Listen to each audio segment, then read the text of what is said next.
He found her in the kitchen at 2 a.m., not cleaning, not sleeping, but studying. A maid, still in uniform. Her eyes fixed on a textbook lit only by the fridge light. He didn't speak, just watched, long enough to wonder, why would someone so exhausted fight this hard for something no one else seemed to notice? If this story pulls at something deep in you, stay with us. And don't forget to like, subscribe, and leave a thought. It means more than you think. The house at Whitmore Hill was too quiet for a place that once knew the sound of laughter. It wasn't the comfortable stillness of peace, but the hollow kind that settles when memories linger louder than the present. The halls were lined with oil paintings and heavy drapes, muffling the occasional creak of floorboards beneath worn rugs. Even the clocks seemed to move slower here. Charles Whitmore, owner of the estate, and a name once mentioned in business journals for his mergers, more than his manners, sat alone in his study with a glass of untouched scotch. The fire had gone out 2 hours ago. Sleep hadn't come, and he hadn't expected it to. Insomnia had been his quiet companion ever since Eleanor passed. Her absence had carved a space in his chest he didn't know how to fill. And so he let the house grow colder, one forgotten hallway at a time. He rose without much thought, drawn not by purpose but by habit, heading toward the kitchen. That's when he heard it. A sound, not of the house settling, or branches tapping glass, but something alive, paper turning, light, careful. Not the confident flick of a business page, but the slow patience of someone reading by borrowed time. He paused in the hallway, one hand grazing the banister. He wasn't used to being curious anymore, but something about the sound made him follow it. As he reached the kitchen's edge, the dim glow of a lamp spilled into the corridor, softening the usual sharp angles of marble and brass. He stepped in, careful not to startle whoever was there. And then he saw her. Elise Monroe. She sat at the far end of the old kitchen table, a well-thumbed medical textbook open in front of her, lines of notes scribbled in tight handwriting across a yellow legal pad. Her posture was slightly hunched, one leg tucked beneath her, hair tied back loosely. Her face, usually lowered in silence when cleaning, was now focused, alive in concentration. There was a half-empty cup of tea beside her elbow, cold, forgotten. She didn't notice him at first. The house was used to ignoring her, and she had learned to blend into it. Then she looked up. Her expression shifted in an instant from focused to startled to unsure. She moved to close the book, to hide whatever she feared he shouldn't see. "I'm sorry, Mr. Whitmore," she said quickly. "I didn't mean to. I'll go." He didn't speak immediately. His gaze flicked from the textbook to her hands, still curled protectively over the page. "You want to be a doctor?" he asked. His voice was low, but it cut through the room like a match being struck. Her eyes widened, not because of what he said, but because of how he said it. Not mocking, not amused, just asking. She hesitated. Then, with a quiet nod, she admitted it. Yes, someday. Charles said nothing in response. He simply regarded her for a moment, the kind of look that made people squirm, not because it was cruel, but because it was too honest. Then he turned, walking back the way he came. At the doorframe, he paused and looked over his shoulder once more. She was still there, still clutching her pen like it was the only thing tethering her to her place in the world. And then he was gone. Elise stayed seated for a long time after, too stunned to move. She had never spoken more than a polite greeting to him. She hadn't even known he was still awake at that hour. And now, after months of slipping through the corridors like a shadow, she had been seen, truly seen, by the man whose name was on every paycheck, whose late wife's photos still hung in the West Corridor. She stared down at her notes, but her mind had left the page. Her hands shook just enough to make her writing tilt off-center. Upstairs. Charles stood in his darkened study, the scotch still untouched. He opened the bottom drawer of his desk. It squeaked faintly. Inside, wrapped in parchment, was a folder labeled Eleanor Whitmore Memorial Fund. It hadn't been touched in 3 years. He didn't open it. Not yet. He closed the drawer, exhaled, and glanced once more toward the direction of the kitchen below. He didn't know her, not really, but her voice, quiet, trembling, still certain, had reminded him of something he thought he'd buried with Eleanor. Downstairs. Elise turned off the lamp. The room returned to shadow, but something in her chest was still awake, still warm, as if his question had left behind a door slightly ajar. She didn't look back, but he knew something had changed. Morning came slowly to Whitmore Hill, as it always did, muted light filtering through long curtains, the hush of well-oiled routines falling into place like gears in a watch. Elise Monroe moved quietly from room to room, folding towels, replacing linens, polishing brass doorknobs that never seemed to tarnish but were polished anyway. She greeted no one and was greeted by no one. That was how things worked here. But today, something shifted. As she passed the study, Charles Whitmore emerged without a word, as if on his usual route to the conservatory. His steps were calm, measured, but his eyes caught hers. Just briefly. It wasn't a glare, not dismissal, just a flicker of acknowledgement so quick and so subtle that Elise questioned if she imagined it. But it was there. For the first time, she felt seen, not as a uniform or a moving shadow in the periphery, but as a person who had spoken and been heard. It unsettled her. She moved faster after that, tried to keep her head down. She hated the idea that her studying her secret, sacred thing had now entered the same world as her employer's gaze.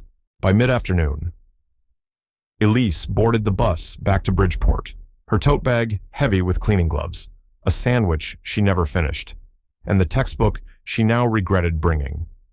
The houses changed from stone and columns to vinyl siding and sagging porches. Her world shrank back into itself. At home. Her mother was folding laundry while a game show played low on the television. Elise kissed her cheek, offered to heat soup, but her mind was elsewhere. After dinner, once her mother and sisters were asleep, Elise opened her laptop at the corner desk, wedged between the boiler closet and the back door. The light of the screen hurt her eyes. She blinked and signed into her email. She wasn't expecting anything. Most days, the inbox only held discount coupons or school reminders for her sister. But that night, one subject line stood out. Whitmore Health Fund. Your application has been considered. Her breath caught. She didn't remember submitting anything official. She had clicked through the site once, late one night. Curious but certain it wasn't for her. It was an old scholarship fund, attached to some memorial foundation. Too official, too selective, and she had no time for hope. But the message was there. A link. An offer to continue the process. Not a confirmation, but not a rejection either. She stared at the screen for a full minute, the cursor blinking like a dare. Up on Whitmore Hill. Charles stood alone in his study. He hadn't worked much that day. The stock market alerts on his phone had piled up, unopened, meetings postponed. He had spent most of the afternoon looking through a box marked Eleanor. Inside were photos, lecture notes, scribbled grant proposals, and one letter addressed to future applicants. In it, Eleanor had written, "It matters that someone believes in you. It matters more that you believe in yourself." He read the line more than once. He thought of Elise, of the way her fingers gripped the pencil like it might slip from her grasp at any second, of how she didn't beg, didn't pitch herself, didn't even explain. She simply nodded, as if she wasn't asking for permission, just space. Charles wasn't sure what he was doing, but that night, he made a phone call to the fund's administrator, asked if exceptions could be considered, if applicants could be recommended discreetly. He gave no names. Elise spent the rest of the night pacing. She didn't reply to the email. Not yet. She closed the laptop, stared at the chipped linoleum under her feet, and told herself it was probably a mistake. That someone like her wasn't meant to get invitations from foundations with names like Whitmore. But then she remembered his voice, calm, curious, no judgment in it. And she remembered how he didn't tell her to stop, didn't scold her for studying during her shift. She wondered if that meant something. In the distance, the hum of traffic softened. Elise sat back down, opened her laptop again, and hovered over the reply button. She didn't click it, but she stayed there a while, watching the screen. Up in the hills, the lights in the Whitmore house slowly went dark, one by one, until only a single lamp glowed faintly in the study window. 3 days passed, with the weight of unspoken things pressing just beneath the surface. Elise kept her movements sharp and her footsteps soft. She didn't linger in the halls, didn't stop to glance at the paintings, and avoided the East Wing entirely. But she felt at his eyes, sometimes following as she left a room, sometimes lingering an extra second when she passed with a tray or a basket of linens. Charles Whitmore didn't speak to her during those days. He hadn't mentioned the textbook, the question he asked in the kitchen, or the flicker of something between them that neither of them dared name. But on the third morning, as she was cleaning the baseboards outside the study, the housekeeper, Miss Landry, appeared. Expression unreadable. Mr. Whitmore would like a word. In the library, she said. Then she left before Elise could reply. The library was the heart of the house, a place Elise had only entered twice. Both times to dust around furniture no one used. It was a room of weight. Walnut shelves stretched high toward a domed ceiling. The smell of leather and old paper hung in the air like memory. Charles stood by the window, hands in his pockets. He didn't turn as she entered. "Have a seat," he said simply, nodding toward the chair across from his desk. Elise hesitated, then sat down with her back straight, hands in her lap. Charles reached for a file folder on the desk and slid it across the polished surface toward her. "I took the liberty of preparing these. It's an application package for a remote medical program at Norwell College. They have a strong track for working adults, flexible hours, affordable tuition. There's a spot open next quarter." She stared at the folder.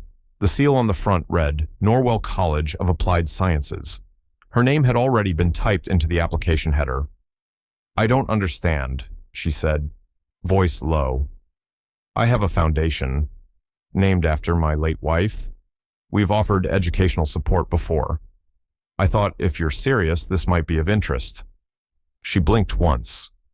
"Mr. Whitmore, I didn't ask for I know," he interrupted, then added more gently. "You didn't need to." She looked at the file, unsure whether to reach for it or push it away. Her heart was loud in her chest. "I appreciate it, but I can't accept charity. I still have to work.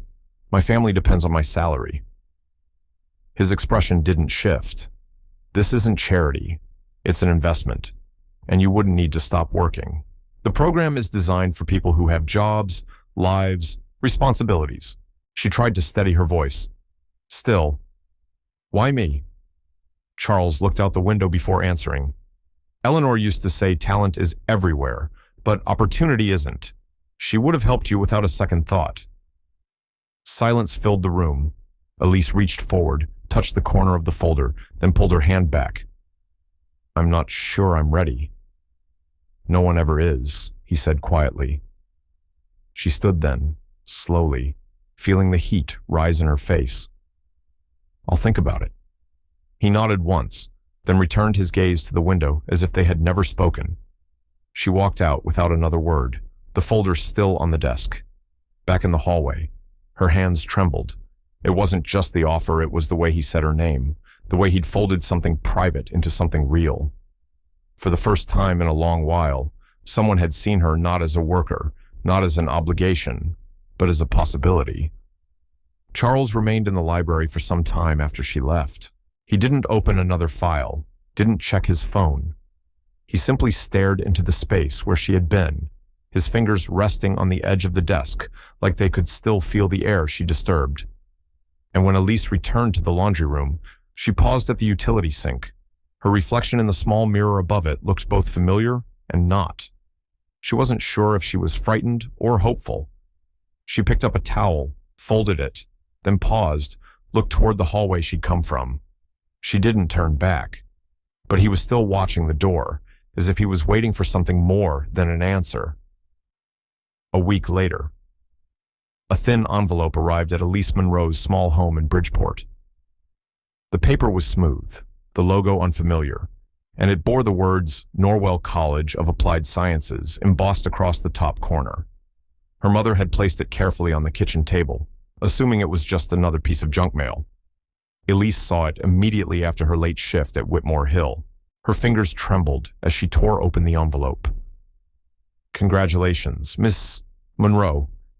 You have been officially accepted into our online medical studies program."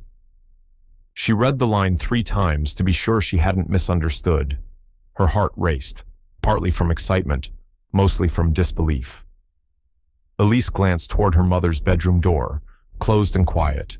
She could hear the soft hum of the television in her sister's room, the house settling around her like a gentle sigh. Elise folded the letter carefully, placing it in the pocket of her apron, a secret to be kept, at least for now. She wasn't ready to explain how she'd pay for tuition or why she'd risk their small stability on a dream. Over the following days, Elise began a new rhythm. At work, she became hyper-aware of Charles Whitmore's presence. He hadn't brought up their conversation or the program since that day in the library. Still, when he passed her in the hallways, his gaze lingered slightly longer than usual. It wasn't intrusive, but she felt observed in a way that wasn't entirely comfortable. She was used to invisibility, not acknowledgement. Late one evening, the Whitmore mansion was unusually quiet. Elise had finished her duties early and sat at the small kitchen table near the pantry, laptop open, screen glowing softly. Her textbooks lay scattered, open to sections on pediatric care. She had never imagined herself working with children, but somehow her focus kept returning to those chapters. She studied quietly, pen scribbling notes onto a small yellow pad. Footsteps approached, muffled yet distinct. Charles Whitmore moved quietly, not intentionally stealthy, but simply accustomed to silence. He paused just outside the kitchen door, seeing Elise hunched over her studies, completely absorbed. She didn't sense him, engrossed in an intricate explanation of childhood asthma. Charles watched for a long moment, noticing the soft furrow of her brow, the small, thoughtful way she tapped her pen against her lower lip. Quietly, he withdrew and returned to his study. Something about the scene had stirred memories he'd long tucked away. He opened an old wooden chest kept hidden in the corner of his office. Inside lay neat stacks of letters tied with faded blue ribbon. They were handwritten notes from Eleanor, his late wife, filled with encouragements sent to struggling families in difficult neighborhoods around Connecticut. As he gently thumbed through the letters, his fingers stopped abruptly on a particular one. The envelope read simply, "To the Monroe family. Believe in your daughter." The memory returned like a quiet wave.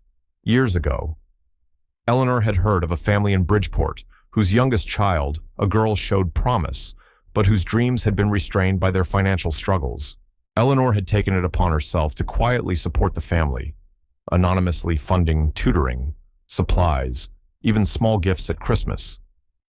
Charles remembered signing those checks, the name Monroe inked neatly in his own hand. He held the letter, feeling the weight of the years between then and now. It was Eleanor's voice in his mind, clear as if she stood beside him again. "Some debts aren't financial, Charles. They're promises we owe ourselves to keep." A gentle ache filled his chest, a sensation he hadn't allowed himself to feel for a long time. Carefully, he returned the letter to the chest and closed the lid. He'd never connected Elise to the Monroe family until this moment. Fate, he thought bitterly, had an uncomfortable sense of humor. Elise remained oblivious, continuing her studies into the quiet hours, blissfully unaware of the complexity unfolding just rooms away. Her world was still divided neatly between dreams she kept hidden and the realities she navigated each day. But in that old letter lay the quiet truth that Charles now wrestled with. Their paths had intersected long before this moment, bound by kindnesses that Elise had never known. Charles stood up slowly, turning toward the window overlooking the grounds below. Outside, moonlight bathed the landscape in a silver glow, softening the harsh edges of stone pathways and iron gates. He thought of the young woman downstairs, studying alone beneath the small kitchen light, driven by a quiet determination that Eleanor herself would have admired deeply. He knew he should tell Elise the truth, that their connection was deeper, older, tied to Eleanor's quiet compassion. But something inside him resisted. Perhaps it was shame, or pride, or simply fear of reopening wounds he'd worked so hard to bury. Instead, he chose silence. He promised himself it was temporary, that he would find the right time to explain.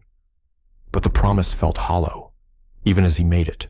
Downstairs, Elise finally closed her textbooks, rubbed her tired eyes, and gathered her belongings. She carefully cleaned away any evidence of her studies, returning the kitchen to its untouched perfection. As she stepped out into the hallway, turning off the light behind her, she glanced once up the grand staircase toward the quiet, closed door of Charles Whitmore's study. For a brief second, she imagined she could feel something watching her, an unseen force tying them together in ways she didn't yet understand. Shaking off the feeling, she turned toward the back exit, readying herself for the long bus ride home.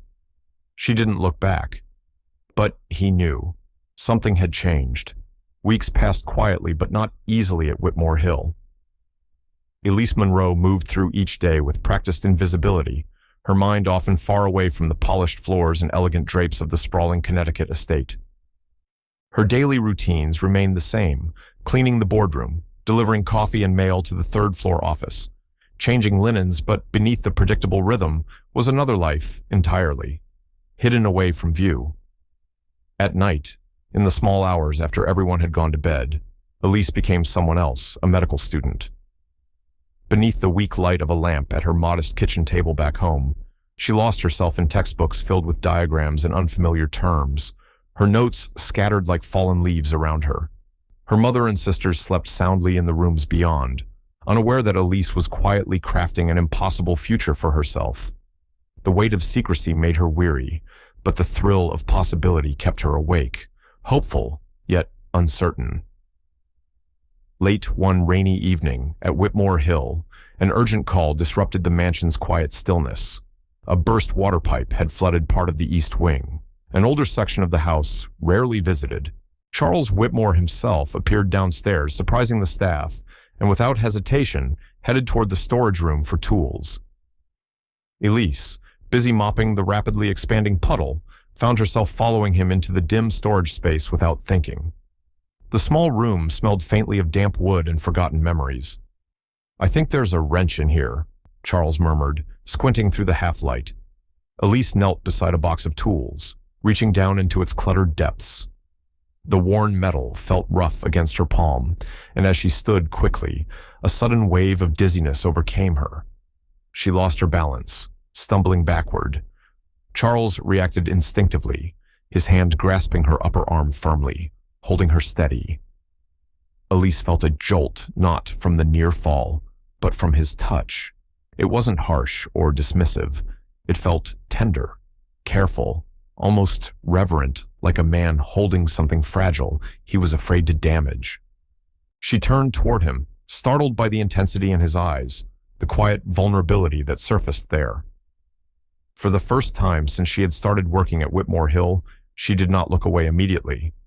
Instead, their gazes lingered, and in that fleeting moment, a quiet understanding passed between them.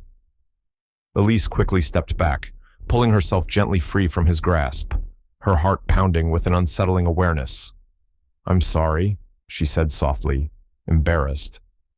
He merely shook his head slightly, a silent reassurance. Neither said another word about the brief exchange, though the air in the cramped space felt heavier, filled with the echoes of something neither was prepared to explore further. As Elise moved toward the exit, adjusting her uniform nervously, a photograph slipped from between the pages of the textbook she'd hidden in her apron pocket. It fluttered quietly to the floor, landing face up near Charles's shoe. Without thinking, he bent down and picked it up. It showed a young boy, thin and fragile, lying in a hospital bed. Tubes and wires surrounded him. He looked barely 8 or 9, his eyes brave yet scared. Charles hesitated, unsure how to respond. He handed the photograph back gently, his eyes searching Elise's face for answers. "That's my brother," Elise said quietly, sensing his question before he voiced it. He was hospitalized with pneumonia a few years ago. My family didn't have insurance. We couldn't afford proper care fast enough. Charles's expression softened further, the subtle tightening of his jawline reflecting quiet pain. He nodded, holding back the questions Elise knew hovered between them. Without another word, he stepped past her, heading quickly to handle the flooding situation outside. Elise tucked the photograph back inside the book, her fingers trembling slightly. She took a long, deep breath, regaining her composure before returning to her duties. But even as she resumed mopping the flooded hallway, her thoughts remained tangled in the unexpected closeness she'd felt with Charles Whitmore, a man she had never truly understood before that moment. Later that night, sitting alone at his desk in the study, Charles opened his laptop and found himself researching Haven Health, a community healthcare clinic in South Bronx. Its website was outdated, sparse, and announced sadly that the clinic had closed due to a lack of funding several months prior. Charles felt a pang of guilt he hadn't expected.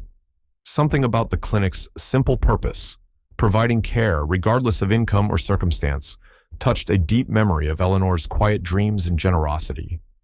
He stared at the screen, thinking of Elise's brother, the quiet suffering etched onto the boy's pale face.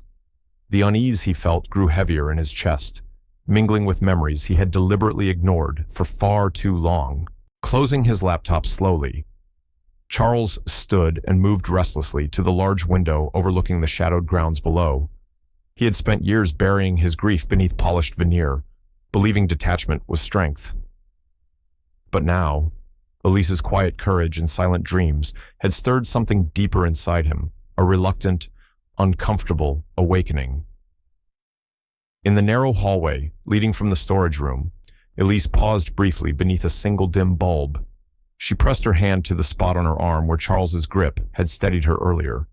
The warmth of his touch lingered there, an invisible mark left by a fleeting yet profound moment. She swallowed softly, her heartbeat slowing. Steadied now by newfound clarity, Charles Whitmore was no longer just the distant owner of Whitmore Hill. He had become something more complex, a man whose layers she had unknowingly begun to uncover when she finally walked away, leaving the faint echoes of their encounter behind. She didn't look back, but deep in the silence of his study, Charles remained standing at the window, feeling the quiet weight of something irrevocably shifted between them. She didn't look back, but he knew something had changed. The next morning arrived at Whitmore Hill under a veil of gentle mist, wrapping the estate in a cocoon of silence. Elise Monroe moved quietly through her chores, each task meticulous, yet performed with the lingering distraction of the previous evening's encounter. She had replayed those brief, fragile moments with Charles Whitmore again and again, the steadying warmth of his touch, the silent depth of his gaze, and the quiet revelation about her brother, which still lay tender and raw in her chest. Mid-morning, she received an unexpected summons to Charles's private office. His voice, relayed through Mrs. Givens, the elderly head housekeeper, sounded calm but oddly gentle. Elise walked to the office slowly, unsure of what to expect, her pulse quickening as she approached the heavy oak doors. She knocked softly, hearing Charles's quiet, firm voice from inside, inviting her to enter. He stood near the large mahogany desk, hands resting lightly upon a cardboard box that sat conspicuously atop the polished surface. Elise hesitated at the threshold, aware of the invisible lines that had always defined their roles and unsure if she had crossed them. "Please come in, Elise," Charles said, his tone gentle, without the usual reserve. She stepped carefully toward the desk, eyes shifting curiously to the box in front of him.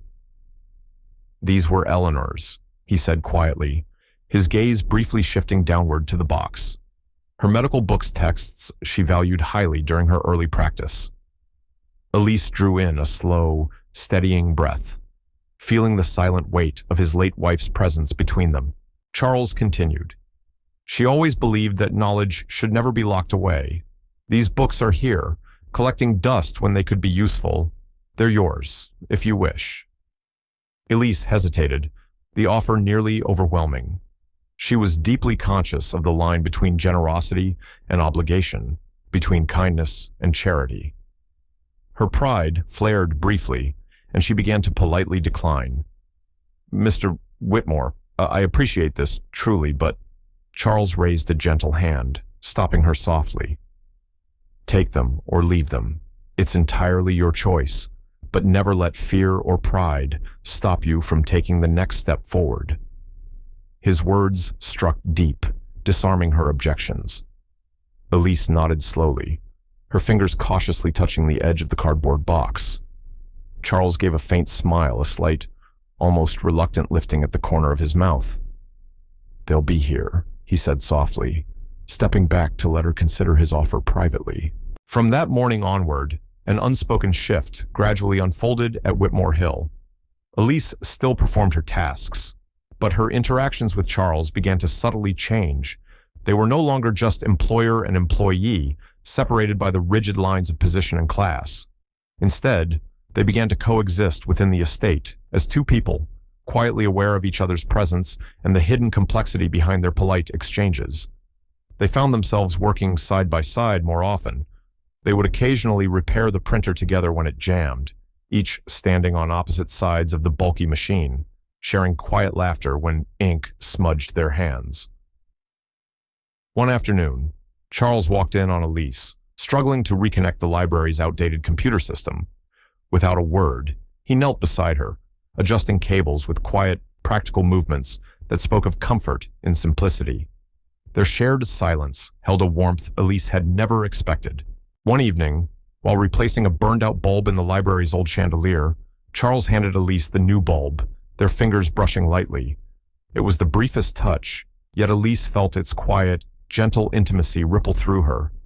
Charles quickly looked away, clearing his throat, though the air between them had subtly shifted.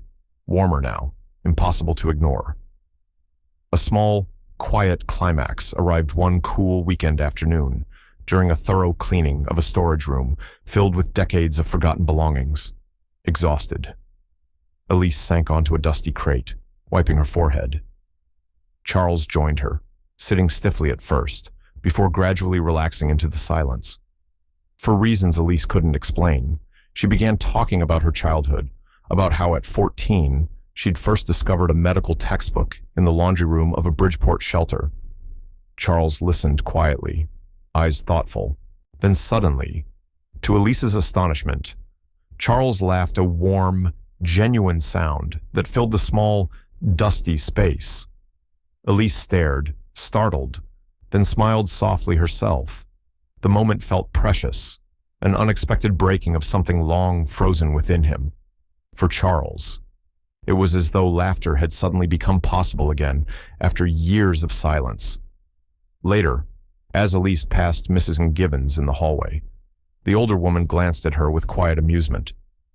"The lights seem to be on later these days, Mrs." Gibbons murmured gently. "Funny, isn't it? The house seems warmer now." Elise blushed faintly, not knowing how to respond, but feeling the subtle truth in her words. That night, alone in her small room at Whitmore Hill, Elise finally opened the box Charles had offered her days earlier.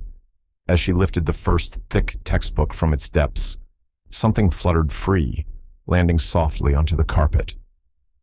Elise bent down, picking up the photograph carefully. It was an old picture of Eleanor Whitmore, young and vibrant in her white medical coat. On the back, faded handwriting read, "To one who will heal, not just treat." Elise felt her heart catch, unaware that Charles had stopped in the dim hallway just beyond her partially open door, watching quietly. He saw Elise standing there, holding Eleanor's photograph with reverent tenderness. His throat tightened slightly as memories surged, tempered now by the woman who stood silently where Eleanor once had. She gently returned the photograph to the box, breathing out slowly, her mind flooded with quiet purpose. Elise knew she stood at the edge of something uncertain, delicate, and deeply profound. Unseen behind the door. Charles knew it too, feeling the heavy, comforting sadness that accompanied letting go, mixed with a quiet hope he had long forgotten. She didn't look back, But he knew something had changed. At Whitmore Hill, walls seemed to have eyes and ears, and lately, whispers had grown louder. Elise Monroe began noticing subtle changes among her fellow staff members, longer glances, fleeting expressions of suspicion. Something had shifted in how they saw her, and she felt it acutely, like the prickling awareness of being watched when your back was turned. One morning, as Elise organized freshly laundered linens, Janet, the senior housekeeper, stopped beside her cart. Janet's smile seemed strained, her eyes probing Elise's face for an answer she'd already guessed. "So tell me," Janet began softly, "what exactly is going on between you and Mr. Whitmore? Folks here talk." Elise's heart skipped painfully, though her expression remained calm. She carefully smoothed the linen sheet before answering. "Nothing's going on, Janet. I'm just doing my job." Janet studied her, unconvinced. "Be careful," she finally murmured, not unkindly, and moved away. Elise stood rooted in place for a long moment, the hurt sinking deeper. She knew her intentions, yet the implication that she sought favor wounded her deeply. It felt unjust and shamefully personal. Later that afternoon, Charles Whitmore stopped Elise as she finished dusting the study. He stood awkwardly at the doorway, seemingly unsure of himself. Elise waited quietly, her face carefully neutral, trying to suppress the turmoil that conversation with Janet had stirred in her. "I have something to ask," he finally said, shifting slightly. "There's a special exhibition of medical photography in Manhattan tomorrow evening. I have a private invitation. Would you come with me?" Elise hesitated, wary of what this might mean. But before she could refuse, Charles added quickly, "It's a meaningful exhibition. I think it could inspire you in your studies." His sincerity and the genuine intention in his eyes persuaded her. Elise agreed, though quietly, and the matter was settled with a brief nod from Charles. The following evening, stepping into the gleaming hall of the Manhattan Gallery of Contemporary Art, Elise felt as though she had entered an entirely different world. Spotlights illuminated stark black and white photographs, portraits of patients and caregivers' faces marked by resilience and vulnerability, eyes that spoke volumes without words. Elise walked slowly, almost reverently, absorbing each image as if committing it to memory.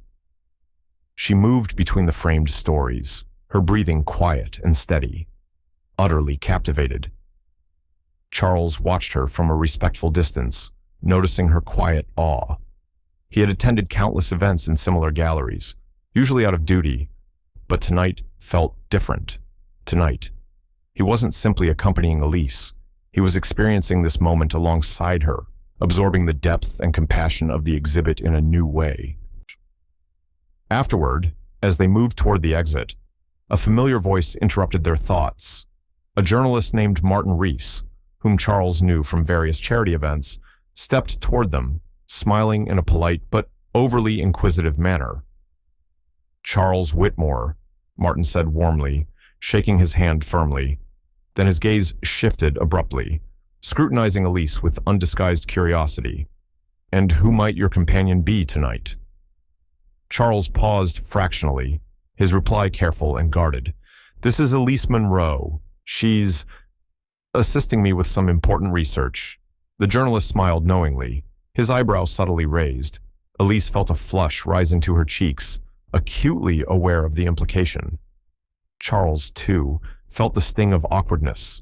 His voice held no shame, but Elise noticed a slight tightening around his eyes, as though he feared their interaction might be misconstrued further. The drive back to Whitmore Hill that night was heavy with unspoken words.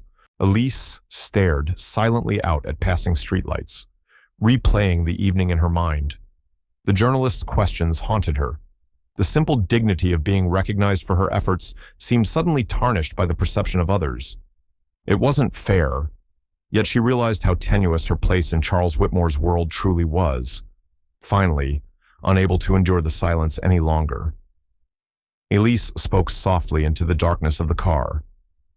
"Perhaps it would be better if I stopped attending events with you," she said carefully. "People might get the wrong idea." Charles didn't reply immediately. The silence that filled the car felt suddenly oppressive, dense with things unsaid. Elise glanced toward him, hoping to find reassurance or contradiction. But Charles's face was unreadable, his eyes fixed resolutely on the road ahead, knuckles slightly pale as he gripped the steering wheel tighter. He didn't protest, didn't reassure her, didn't try to hold on to the fragile connection they had begun to build. His silence, far louder than any spoken rejection, left Elise feeling suddenly small and utterly isolated. Back at Whitmore Hill, Charles parked the car beneath the heavy shadow of old oak trees. Elise opened her door slowly, stepping out into the cool night air, the estate looming silently in front of her. She hesitated briefly, waiting for him to speak, to break the thick tension now stretched tautly between them. But he remained silent, distant, eyes turned away. "Good night, Mr. Whitmore," Elise murmured, unable to hide the tremor in her voice. Her footsteps on the gravel path echoed dully as she moved away, feeling each step lead her further into solitude. Charles watched her retreating figure disappear through the servants' entrance. He stayed in the car long after she'd gone, his chest tight with regret and unspoken frustration. He wished he could have said anything to reassure her. But his own fears held him back, his own insecurities, a barrier he couldn't yet cross. As Elise ascended the stairs to her small room, her heart felt heavy and bruised. The gallery's beauty, the brief connection she'd felt with Charles, the moment of being truly seen, it all now seemed painfully fragile, easily broken by whispers and suspicion. She stood in her doorway for a moment, eyes burning with unshed tears, realizing that the hardest barriers to overcome weren't those built by wealth or status, but the invisible ones formed by fear and doubt. She didn't look back, but he knew something had changed. The envelope came on a Wednesday, tucked quietly under the door of her room. White, heavy paper, her name written in ink that looked too elegant for anything addressed to a housemaid. Elise stared at it for several seconds before opening it. Inside was an invitation, crisp and formal, inviting her to the Park Hyatt in Midtown Manhattan to attend the annual Eleanor Fund Community Scholarship Gala. Her name was printed in full, a guest of honor. She sat on the edge of her narrow bed, the envelope trembling slightly in her hands.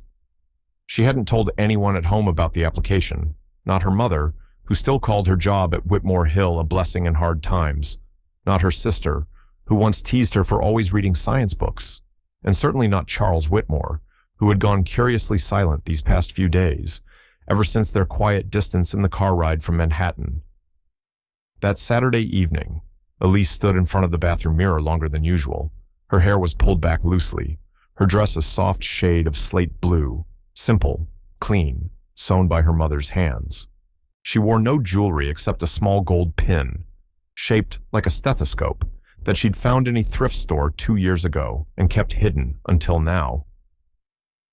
The Park Hyatt's ballroom shimmered with the sort of wealth Elise had only ever seen through hallway television sets. Crystal chandeliers hung like galaxies above, refracting light across wine glasses and polished shoes. Conversations floated in measured tones. Laughter rang sharp and effortless.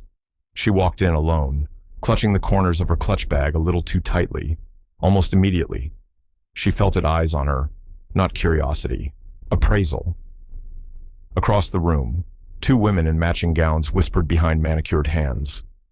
A man by the wine bar frowned slightly as she passed, as if trying to place her. She wasn't wearing a name tag. She didn't have a title. Elise Monroe, she whispered to herself as she approached the registration table. The woman behind the desk barely looked up. "Community recipient," she asked flatly.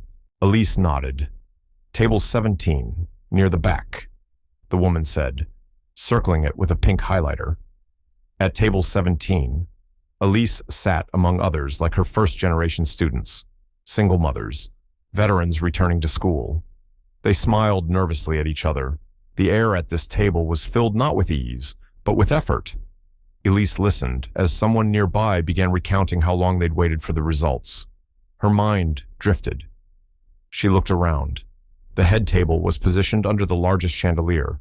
There, beside doctors in tailored suits and donors with names printed on gold plaques, sat Charles Whitmore, calm, polished, unreadable. She wondered if he'd seen her enter, if he would pretend not to know her. Just as Elise considered slipping away, returning the invitation in spirit, even if not in form, a small voice called out. "Hey."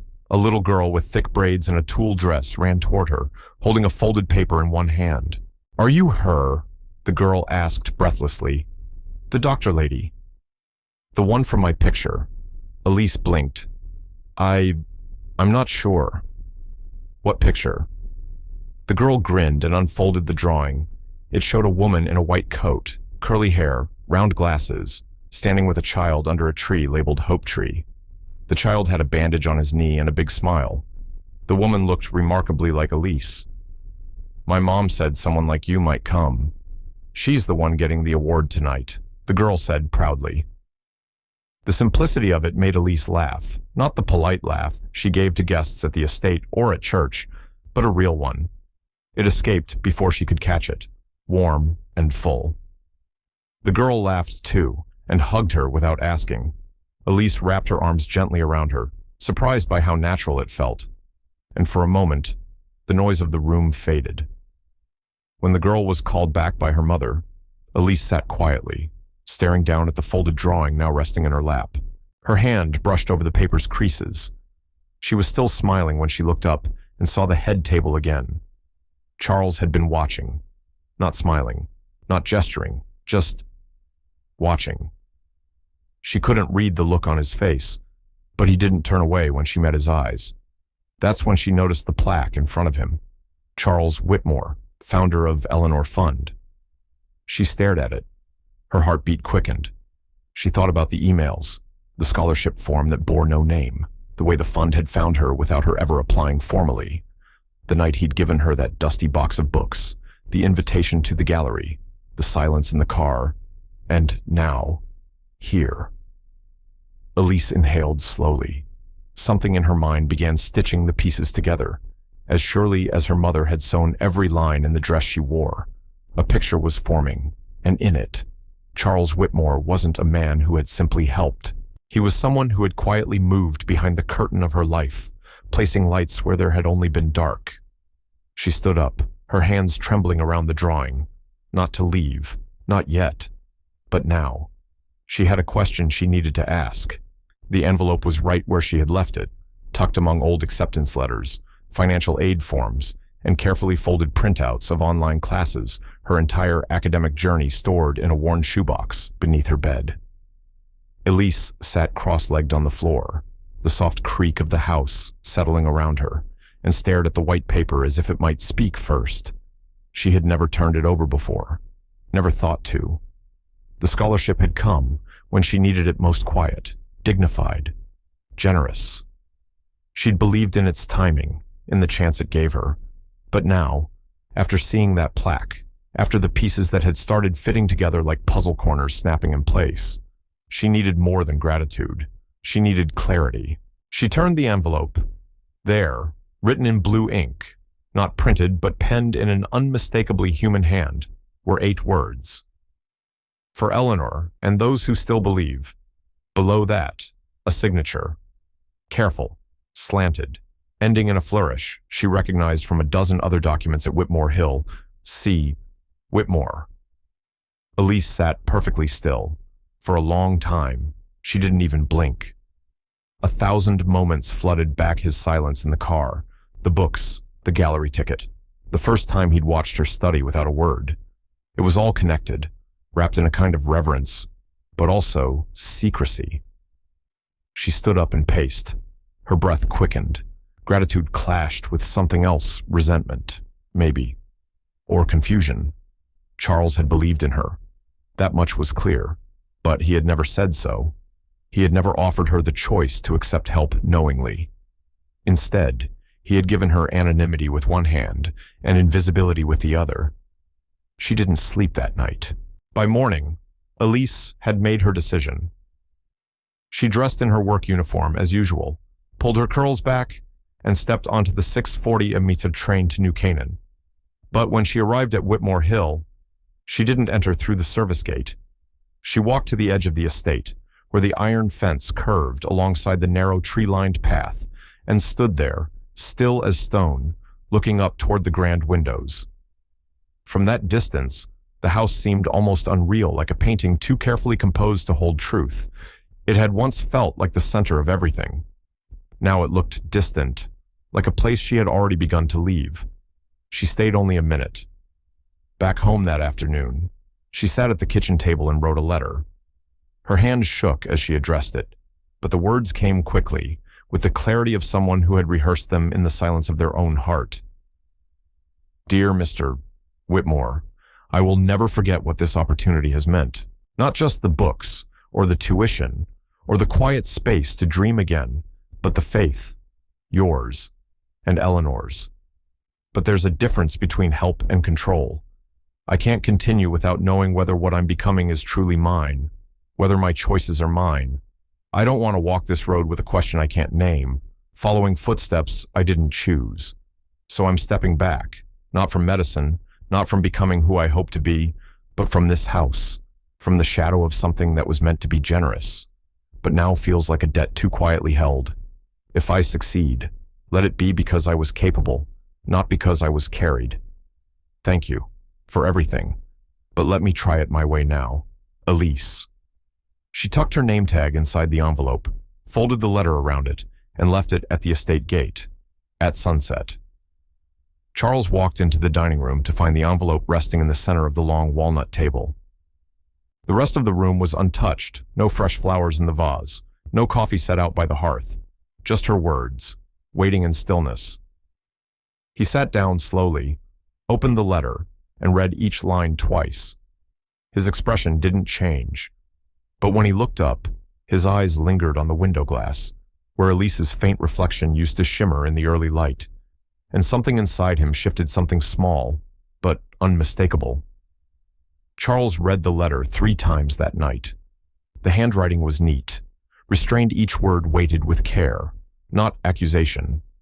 Still, the meaning settled into his chest like a stone. He didn't reply. He just folded it quietly and placed it in the drawer of his desk, next to a fountain pen he hadn't used since Eleanor passed. The next morning, before the staff arrived, Charles left the estate without alerting anyone. He drove himself an act unusual enough that the front gate security double-checked before letting him through. He didn't head to the club, or the office, or the church he sometimes visited on Sundays. Instead, he took the Merritt Parkway down into the Bronx, winding through morning traffic until the skyline narrowed into low rooftops and faded signs. Haven Health stood like a scar stitched into the neighborhood. The paint had peeled from the front, windows boarded up with warped plywood. An old woman with a blue cardigan sat outside in a folding chair. Her name tag read Ms. Calloway. She looked up when he approached, narrowed her eyes, then stood with effort. "I thought this place had been forgotten," she said. Charles nodded, glancing up at the building like it was an old photograph. It almost was. They spoke for 15 minutes. She told him about the last patients, the last shipment of bandages, the last night the power had gone out and hadn't come back on. When she asked who he was, he simply said, "Someone who should have asked sooner." Before leaving, he handed her an envelope. Inside was a donation large enough to restart a floor, with legal language prepared by his firm. He didn't sign as Charles Whitmore. The name on the document read, Friends of Haven. Meanwhile, Elise was adjusting to life outside the estate. She worked the late shift at a coffee shop near St. Luke's Hospital, a place where students studied under fluorescent lights, and patients' families ordered decaf like it might keep them from falling apart. She liked it there. No one asked where she was from, only what size drink she wanted. One Thursday evening, her mother called. Her voice had that low, steady tone she used when something didn't make sense, but she was trying to respect it anyway. "A man came by today," her mother said. "Well-dressed, older, left this envelope on the counter, said it was something your father was owed." Elise paused. "Did he give a name?"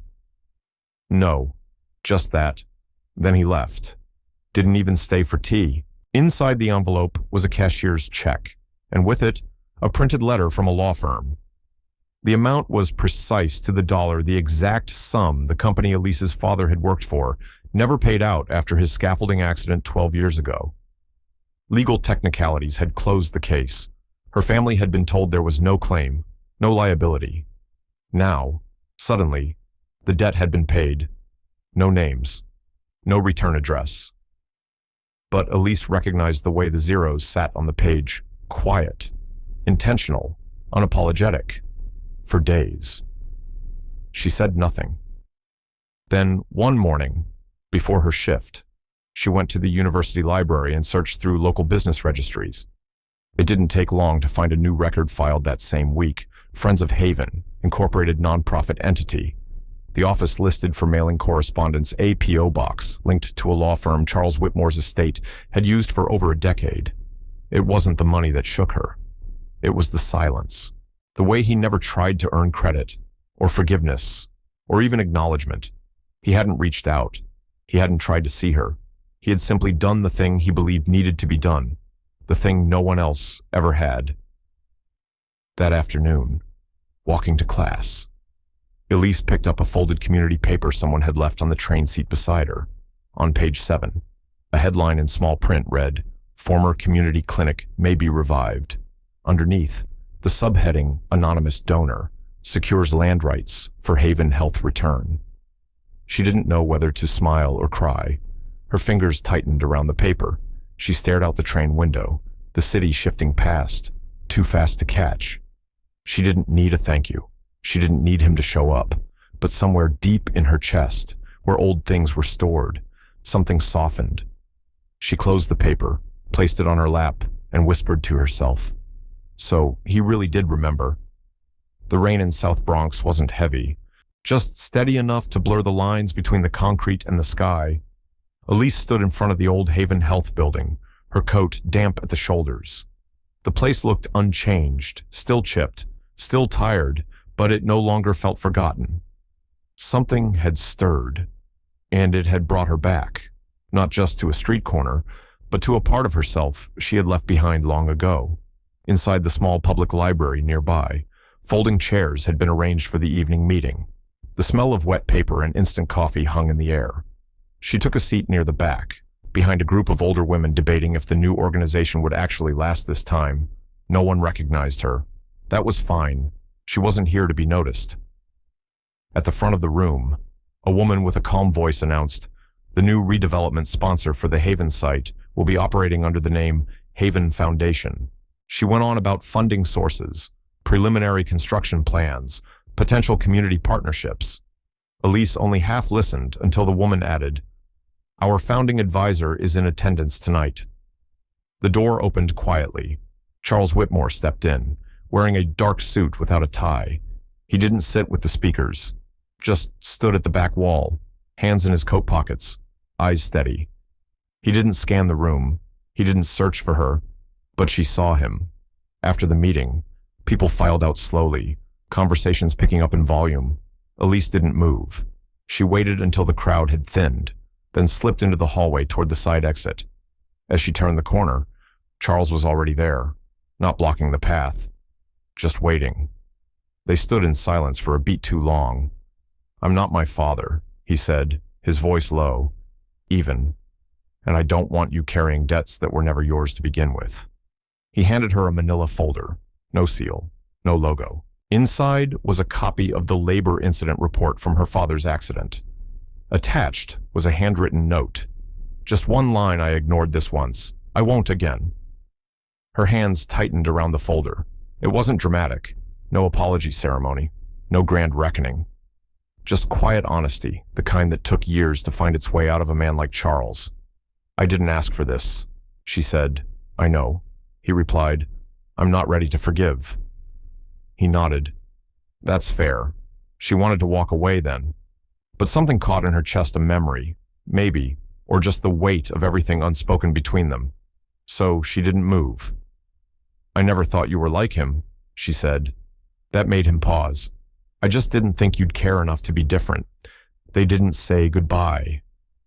Elise stepped out into the night air, folder still in hand, shoes quiet on the wet pavement. Charles remained in the hallway, alone. Outside. The rain had eased to a mist. She stood under the old street lamp for a long moment, eyes closed, letting the damp settle against her skin. She wasn't angry anymore. Not quite. But she wasn't free yet either. "I haven't forgiven him," she whispered. "But I don't want to forget him either." The new sign wasn't fancy. Just brushed steel letters bolted into the old brick Haven Health Community Center. No logos, no slogans. It didn't need them. The building stood taller now, not because of what it was made from, but because of what it was made for. Elise walked the halls with a checklist in hand, but her mind was elsewhere, half on supplies, half on the warmth creeping into the walls. It wasn't the heating system. It was the way volunteers moved around, carrying paint cans, laying out chairs, joking as they worked like this place already belonged to all of them. Charles stayed mostly in the background. He never gave orders, never put his name on anything. He just showed up early, stayed late, and when something broke, he was the one on the ladder fixing it. They didn't talk much about what had happened. They didn't need to. The work was their conversation. Every screw turned, every email answered, every late night over supply receipts it said, "We're still here. We're still trying." Opening day wasn't a grand ceremony. No ribbon cutting, no podium. Just an unlocked door and a handwritten sign taped to the glass. "We're open. Come in." The first visitor was a boy, maybe 9, skinny as a broomstick and just as quiet. He stepped inside like he wasn't sure he was allowed to. Elise crouched to meet him at eye level. "You okay?" she asked gently. He didn't answer, just held out a wrinkled note. It was from his mom. She needed help. Didn't speak English, no insurance. Elise looked at him, then at the hallway behind her. She stood, slipped off her white coat, and draped it on the chair. "I'm not anybody important," she said, "but I'll try." She walked him down the hall to the intake room, heart heavy and light at the same time. Later that afternoon, a group of middle schoolers arrived, giggling and dragging in boxes of acrylic paint and brushes. "Ms. Elise," one of them called, "can we decorate the waiting room? Like, make it not boring." Elise blinked. "Sure. Long as you don't paint over the emergency signs." They cheered, scattering like marbles. One girl tugged on her sleeve. "Will Mr. Charles come read to us again?" He told this story once about a chicken who wanted to be a lawyer. It was so dumb, but funny. Elise smiled. "He's around." "Cool," the girl said, running back to her friends, already sketching clouds and trees on poster board. Elise stepped back and watched them. The kids didn't care who funded the building. They didn't know about lawsuits or trust funds or redemption arcs. They just wanted somewhere that made them feel safe, seen. In the hallway. Charles walked by, carrying a toolbox. He glanced in, gave her a small nod. She nodded back. No big words, no apologies. Just a rhythm forming between them, like a song they both knew, but were still learning how to play together. By sundown, the waiting room smelled of fresh paint and microwaved mac and cheese. The kids left a thank you note shaped like a giant heart taped to the front desk. Elise locked the door behind the last volunteer and turned off the lights, one by one. The halls dimmed, but didn't go dark. Outside, the windows still glowed soft gold like something had decided to stay. Saturday afternoons at Haven Health had grown quieter since the soft opening. No more deliveries, no more planning meetings. Just the gentle rhythm of small lives moving through the building checkups, whispered stories, children's voices coloring the air with laughter and questions. Elise was restocking cotton pads when she heard the screen door slap shut and the pitter of small feet dashing past the window. She didn't think much of it. The kids came and went like that, carrying crayons and juice boxes like badges of citizenship. Outside, Charles was repainting the side gate. Something about the chipped wood had bothered him since day one. He liked the quiet of the task, the way it kept his hands busy and his mind still. He didn't notice the boy until a soft tug at his shirt pulled him out of thought. The child couldn't have been more than 6, skin the color of warm sand, eyes full of questions. He held out a drawing with both hands. "I drew this," the boy said. "It's you and my mom. I told Miss Elise I didn't want to write Mr. Charles. I wanted to write Dad." Charles blinked. The paintbrush dipped slightly, leaving a smudge on his cuff. The boy stood there, unfazed, waiting for a response. "I'm not your dad," Charles finally said, his voice softer than he expected. "But that's kind of you to say." The boy nodded once, as if that was enough, then ran off again. Charles stared at the drawing a moment longer, a big man with gray hair and kind eyes, holding the hand of a woman in a hospital gown, a small heart drawn between them. Below it, one word, "Ours." Inside.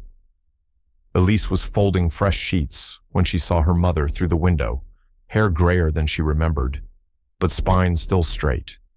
She hadn't said she was coming, just appeared, like always. Elise met her at the door. "Thought I'd bring those ginger cookies you like," her mother said, handing her a small gift bag. The homemade ones, not the ones from the store that taste like dust. They didn't hug. They didn't need to. That was never their style. They sat on the steps, sharing a few minutes of spring air and crumbs. Her mother glanced toward the garden, where Charles was back to painting the fence.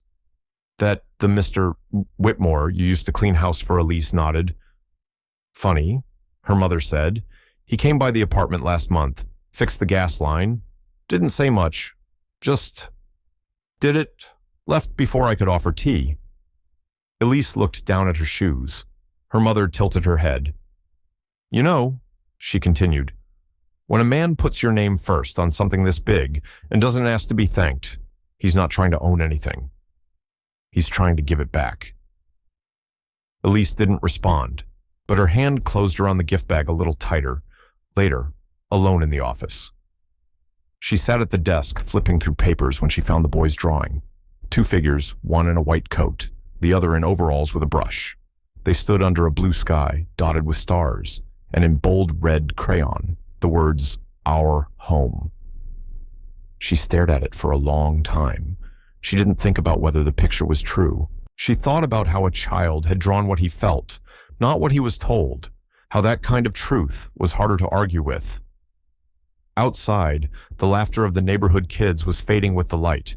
In the corner of the drawing, under the stars, someone had scribbled a little sign on the door. It didn't say clinic.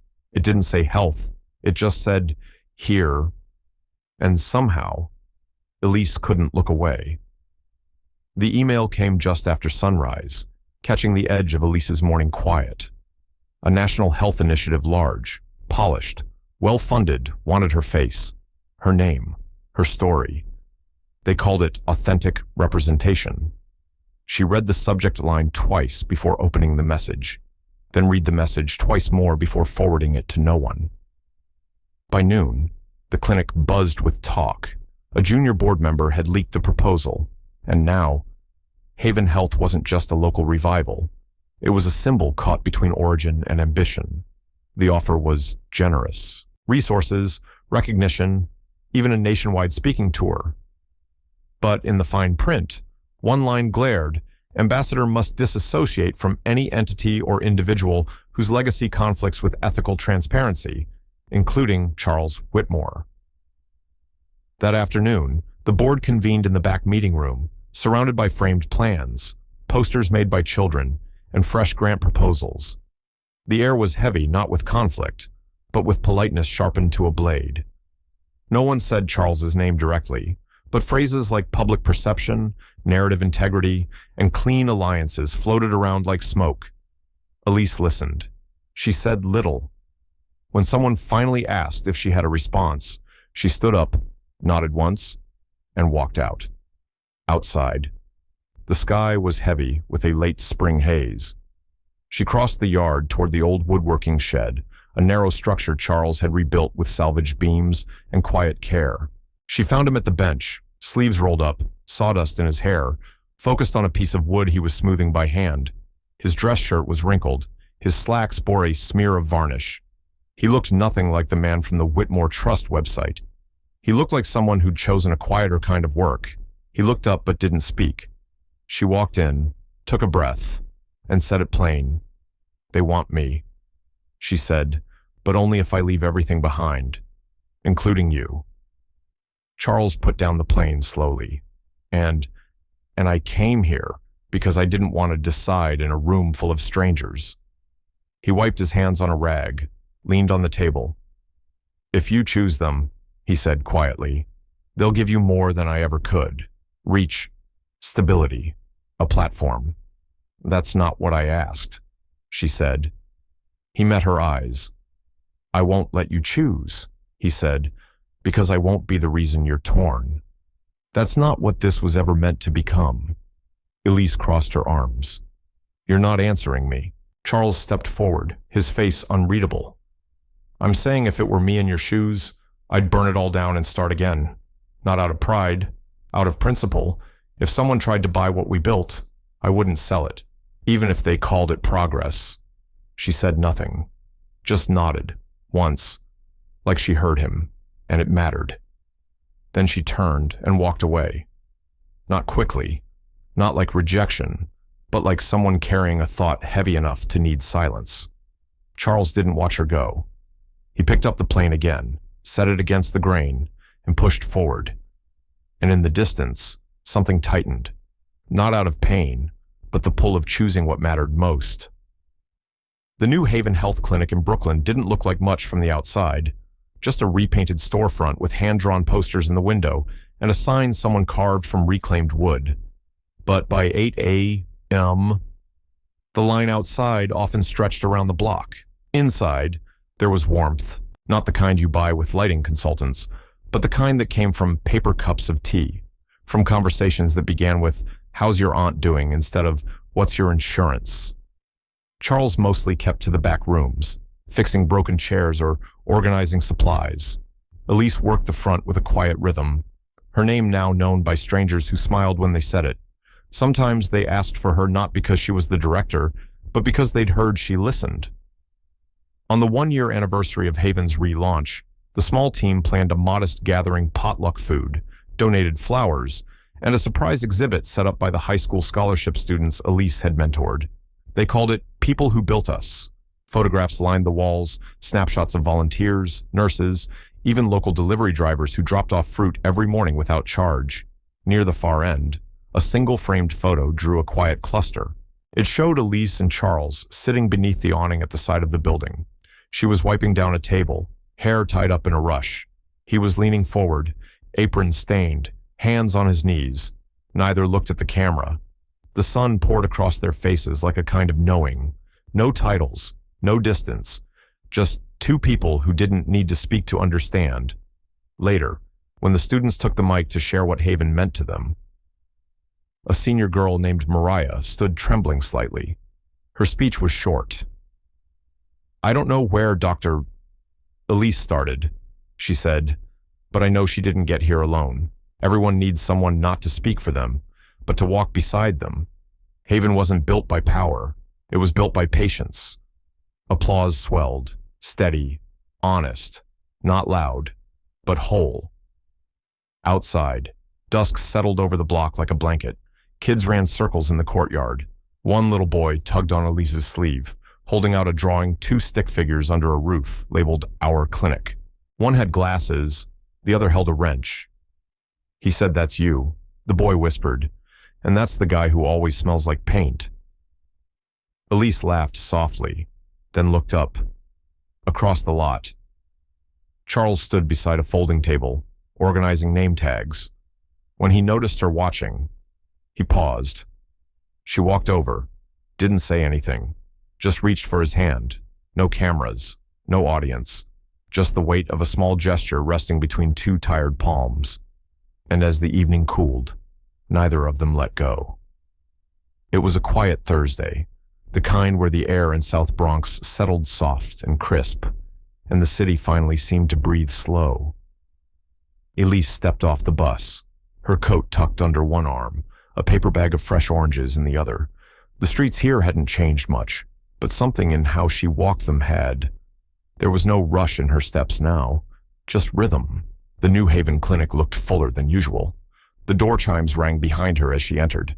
Inside, the space pulsed with a kind of quiet energy that didn't need to prove itself anymore. A group of third graders sat cross-legged in a circle, coloring in health posters for the waiting room. An elderly man with a cane nodded to her as he passed, humming softly. At the far end, a bilingual nurse showed a woman how to manage her medication, using hand gestures and careful Spanish. Elise moved past it all, not to supervise, not to inspect, just to see. She paused by one of the therapy rooms. Through the glass window, she saw Charles. He was crouched low beside a young boy in a wheelchair, gently guiding the child's left arm through the air. Slow, careful movement. The boy grinned. Charles didn't notice anyone was watching. He didn't wear his name, no suit, just a faded blue apron and that same way of moving unhurried, fully there. Their eyes met, just briefly. He didn't stop what he was doing. Neither did she. In the back office, someone had left a small box on her desk. No note, just the initials H, burned into the lid. Elise opened it slowly. Inside was a hand-carved wooden figure, a girl standing in front of an open gate, posture upright, gaze cast forward. At the base, in small etched letters. You walked through, so others could. Elise traced the edges with her thumb. No plaque, no credit line. Just a truth so quietly offered, it didn't ask for reply. She sat with it for a moment, then placed the box back on the shelf. Not to display, just to keep. Later that day, she met Charles again in the hallway. They didn't speak. She didn't ask who carved the statue, and he didn't explain. It didn't matter. At sunset, the clinic emptied out slow. Children waved from the sidewalk. Someone started a song on an old radio, and inside the last pool of gold light, Charles stood at the entrance, holding the door open for a mother pushing a stroller. Elise stood behind him, then next to him. Not because they were the same, just because they still walked in the same direction, and that, finally, was enough. The fridge light stayed on a few seconds longer after she closed the door, casting a soft glow on the empty kitchen. That's the thing about quiet moments, they stay, long after the noise fades. He never tried to rewrite her story. He just stood where it was hardest to stand with her, not for her, and in that stillness between effort and understanding, something real took root. Maybe some people don't save each other. Maybe they just stop letting the other feel invisible. And that, sometimes, is enough.